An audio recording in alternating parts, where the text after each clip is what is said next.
Why Emma Raducanu was a big winner despite her Miami Open defeat. It's rare for a tennis player to walk off the court feeling like a winner after a tough three-set loss.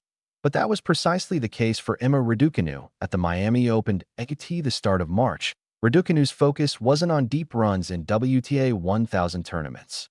In fact, competing in this Sunshine Double, which includes Indian Wells and Miami, wasn't even on her radar. A series of early season defeats had shaken her confidence, raising questions about whether she could still compete at the highest level of women's tennis. Adding to her struggles, Raducanu experienced a disturbing incident in Dubai, where she was approached by a man displaying fixated behavior. The event left her deeply unsettled, and she even considered withdrawing from Indian Wells.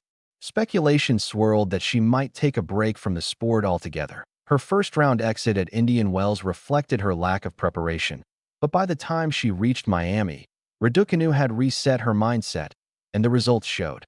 She delivered impressive victories over Emma Navarro, McCartney Kessler, and Amanda Anisimova, signaling a resurgence in her form. But it was her performance against world number 4 Jessica Pegula that truly defined her Miami Open campaign. Pegula dominated the first set, dropping just 3 games, but Raducanu refused to back down. She stormed back in the second set, showcasing the aggressive baseline game that once made her a Grand Slam champion. Although she nearly let the set slip away, she held her nerve to win in a tiebreak. The final set was a battle, with Raducanu fighting through illness and even calling for medical assistance.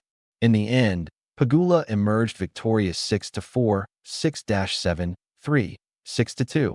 But the scoreline only told part of the story. Raducanu's level of play in Miami was reminiscent of a top 10 player. She went toe-to-toe with Pegula, a U.S. Open finalist, proving she still belongs among the sport's elite. Even Pegula acknowledged the challenge, saying, "She started moving the ball really well, serving good. Sometimes it just happens. But I just wanted to come out in the third really strong, really quick, and just kind of jump on her and not keep the third set too close." One key improvement was Raducanu's serve. Under the guidance of Mark Pecci, who rejoined her coaching team after the sudden departure of Vladimir Platnik, her service motion looked sharper, and her long-standing double fault issues were noticeably reduced.